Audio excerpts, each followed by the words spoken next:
ഷെരീഫ തങ്ങളുടെ ആത്മീയ കലാപങ്ങൾ അധ്യായം 32. ആത്മാവിന്റെ പരീക്ഷണകാലം. മരണത്തിന്റെ നിഴലുകൾക്കിടയിൽ നിന്ന് രക്ഷപ്പെട്ട അനുഭവങ്ങളാണ് കൊറോണ കാലത്തെക്കുറിച്ച് പറയാനുള്ളത്. കൊറോണക്കാലം എനിക്കും അത്യന്തം കഠിനമായ പരീക്ഷണ ഘട്ടമായിരുന്നു. ഒരു രോഗം മാത്രമായിരുന്നില്ല, മനുഷ്യത്വ പരീക്ഷണകാലം കൂടിയായിരുന്നു ആ കൊറോണക്കാലം. കൊറോണയുടെ ആദ്യകാലത്ത് ഞാൻ വിചാരിച്ചിരുന്നത് ഇതിന്റെ എല്ലാം പിന്നിൽ എന്തെങ്കിലും ഗൂഢാലോചനകളുണ്ടോ? ആരാണ് ഇതെല്ലാം നമ്മളിലേക്ക് എറിഞ്ഞത്? കൊറോണ എന്നും പറഞ്ഞ് ജനസമൂഹത്തെ ഭീതിയിലാഴ്ത്തി ആർക്കെങ്കിലും എന്തെങ്കിലും നേടിയെടുക്കുവാനുണ്ടാകുമോ? പക്ഷേ അതിനേക്കാളും വേദനിപ്പിച്ചതെന്തെന്നാൽ മനസാക്ഷിയില്ലാത്ത ചിലരുടെയുള്ള പ്രവർത്തനങ്ങളായിരുന്നു. സാമ്പത്തികമായി ചില അവസരങ്ങളിൽ തളർന്നു പോകുന്നത് വലിയ കാര്യമല്ല. സാമ്പത്തികം മനുഷ്യൻ ജീവിച്ചിരിക്കുന്നെങ്കിൽ ഇന്നല്ലെങ്കിൽ നാളെ ഉണ്ടാക്കാൻ കഴിയും. കർണാടകയിലായതിനാൽ വിശ്വാസം നഷ്ടപ്പെട്ട ആശുപത്രികളിൽ പോകാൻ പോലും പേടിയായി.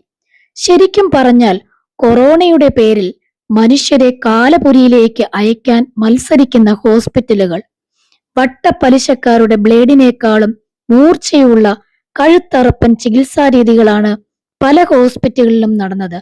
ആതുര രംഗത്ത് പ്രവർത്തിക്കുന്നവരെല്ലാം ആ സമയത്ത് പരസ്പരം മത്സരിക്കുകയായിരുന്നു. പലരും പലിശയ്ക്ക് പണം എടുത്ത് ആശുപത്രികളിലേക്ക് പ്രതീക്ഷയോടെ പോയി. അവിടെ രോഗികൾ മനുഷ്യരായിരുന്നില്ല, അവർക്ക് ബിസിനസ് ലക്ഷ്യമായിരുന്നു വലുത്.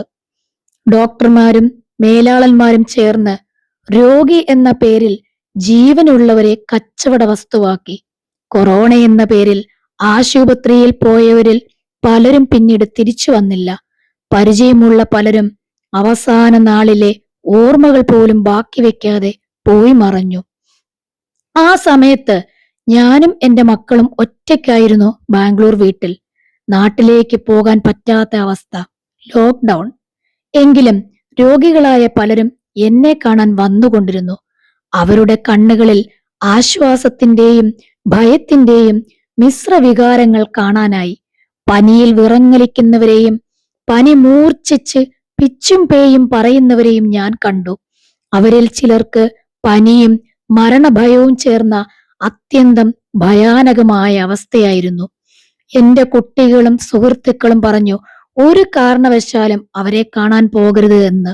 പക്ഷേ ഞാൻ അവരോട് എല്ലാം സ്നേഹത്തോടെ പറഞ്ഞു, നമ്മൾ നാട് വിട്ടു വന്നവരാണ്. നാളെ നമുക്കെന്തെങ്കിലും സംഭവിച്ചാൽ ആരാണ് ഉണ്ടാവുക? ഇന്ന് അവർക്ക് ആശ്വാസം നൽകാനാകുമെങ്കിൽ അതാണ് ഏറ്റവും വലിയ സേവനം.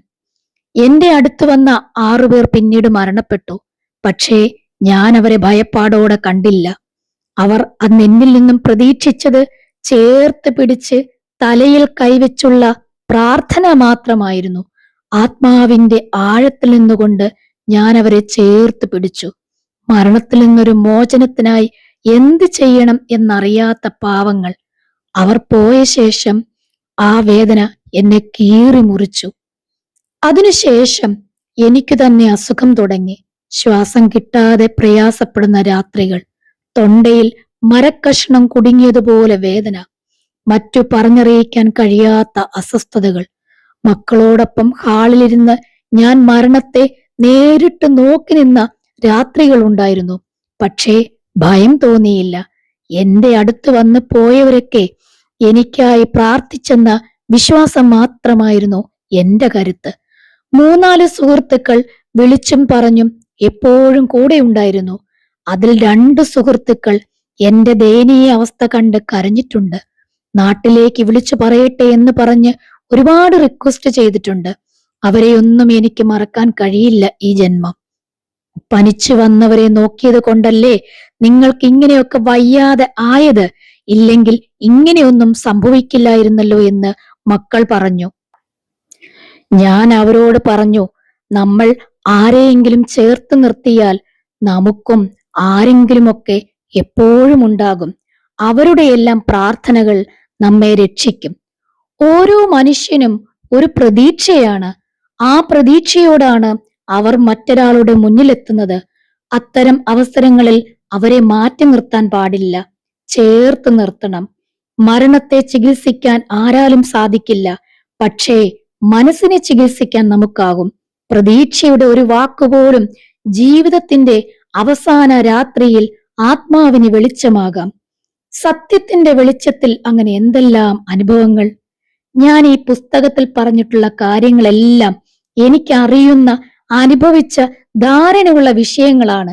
എങ്കിലും ചില വായനക്കാർക്ക് ചില ഭാഗങ്ങൾ തെറ്റിദ്ധാരണയാകാൻ ഇടയുണ്ട് എന്നതുകൂടി ചിന്തിക്കുന്നു. സൂക്ഷ്മമായി ബോധ്യപ്പെട്ട് ചിന്തിച്ച് വായിക്കുന്നവർക്ക് അത്തരം സംശയങ്ങൾ ഉണ്ടാവില്ല. കാരണം ഞാൻ എവിടെയും ആത്മീയതയെയും അതിന്റെ വസ്തുതകളെയും വിമർശിക്കുന്നില്ല. ജിന്ന്, ഷെയ്ത്താൻ, സിഹറ്, കണ്ണേറ്, അസൂയ, മുട്ടുകെട്ട്, മുഖക്കെട്ട് ഇതൊന്നുമില്ലെന്ന് ഞാൻ എവിടെയും പറഞ്ഞിട്ടില്ല. ഞാൻ പറയുന്നത് വിശ്വാസി ആശ്വാസം കണ്ടെത്തുന്ന വഴികൾ അവന്റെ ആത്മവിശ്വാസത്തിന്റെ ഭാഗമാണ്. പക്ഷേ അതിനോടൊപ്പം ചൂഷണങ്ങളെ തിരിച്ചറിയാൻ നമുക്ക് പഠിക്കണമെന്നാണ്.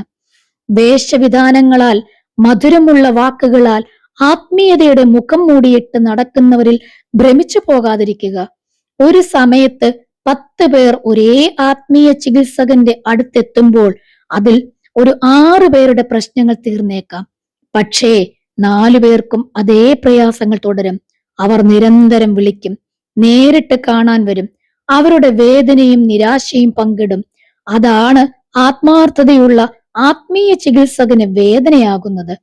പ്രാർത്ഥനയുടെ പാവനതയ്ക്കിടയിലും മനുഷ്യവേദന സഹിക്കേണ്ടി വരുന്ന കഠിന മേഖല അത് തന്നെയാണ്. അവസാന ചൊല്ലുപോലെ സത്യത്തിന്റെ നിശബ്ദത വല്ലാതെ വേദനിപ്പിക്കും.